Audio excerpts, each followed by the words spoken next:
Alright everybody, welcome back. Have you ever wanted to hit a starter jet with an AIM-9? Well, this is the plane for you.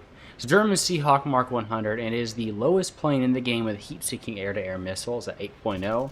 It's not the lowest plane with missiles altogether, that goes to the SK-60, but those are more anti-tank missiles that have a proximity fuse. They're not really air-to-air missiles like this thing is, so I consider this the lowest battle rating thing with air-to-air missiles. But in any case, the Seahawk. You can also find in the British tree without missiles. It's an okay airframe for the BR. It's nothing too special. It has a similar top speed to many other of the 8.0-ish battle rating jets. It's pretty maneuverable as well and has some nice energy retention. That's the big thing with this. At the end of the day, it is a British jet, and if you play something like the Vampire, for example, and other trees, you can kind of know how this thing is going to fly.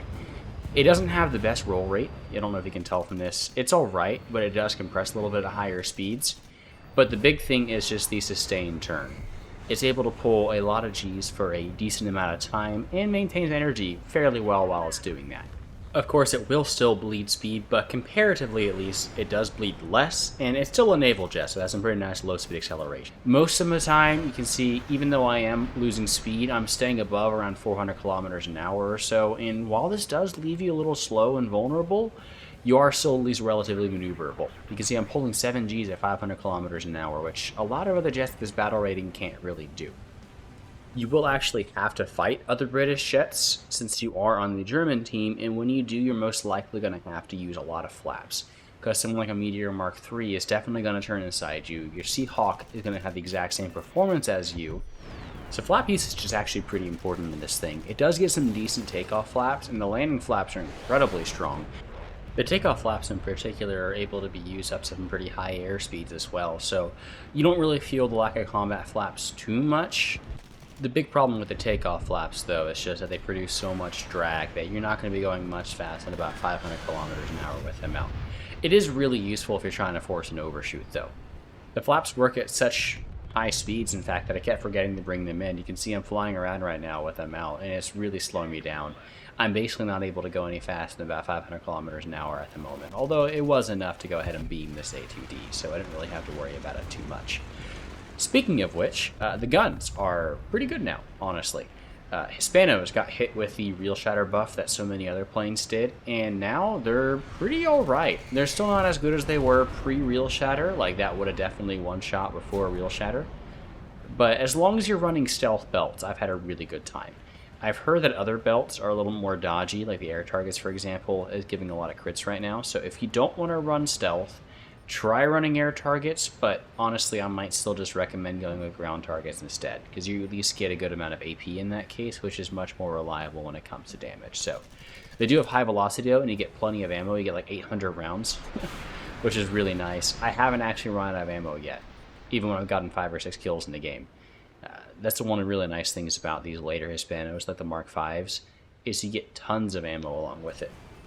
Now, as for the Sidewinders, that is the feature, the signature thing of this jet, and at 8.0, they're pretty good. Like, you see, this F3D is pulling relatively hard, but because he's so slow, the AIM-9 doesn't really have an issue pulling around for it.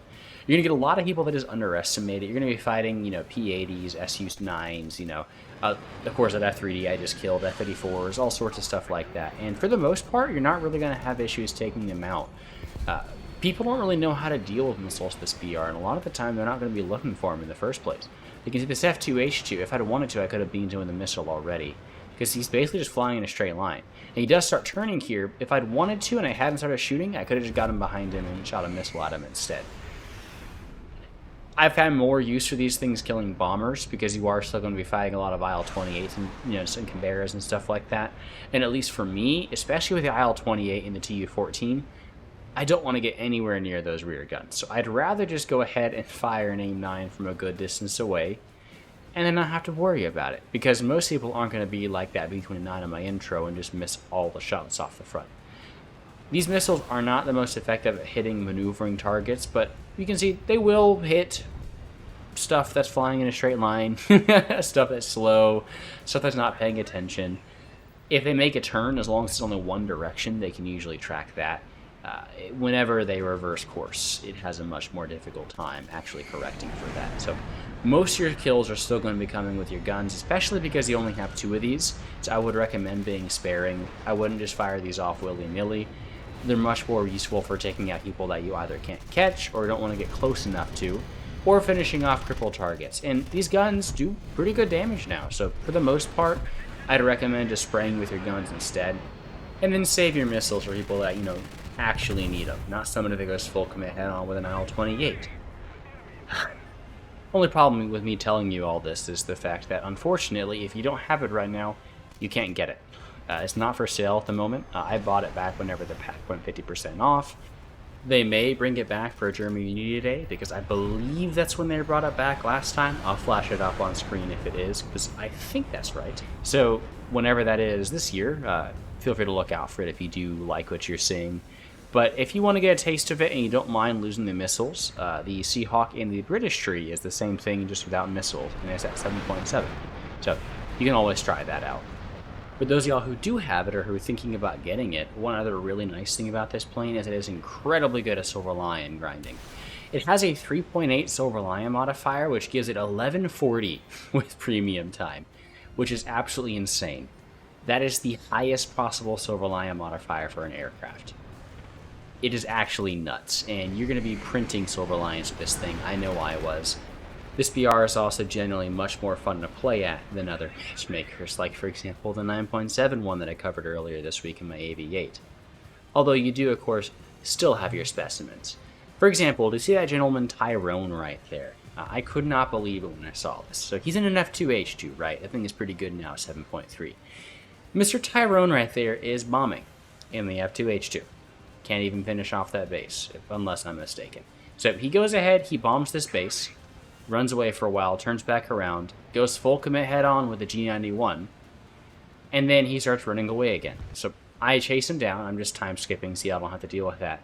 And even after he somewhat tries to dogfight this MiG-15, he just keeps running. So please don't be like Tyrone, I beg of you. This was not a very fun 5 minutes of my life chasing this guy, and he just flies in a straight line even until the end, just lets him take his tail off. So if I didn't know better, I'd think he was a bot, but no, that's a real player.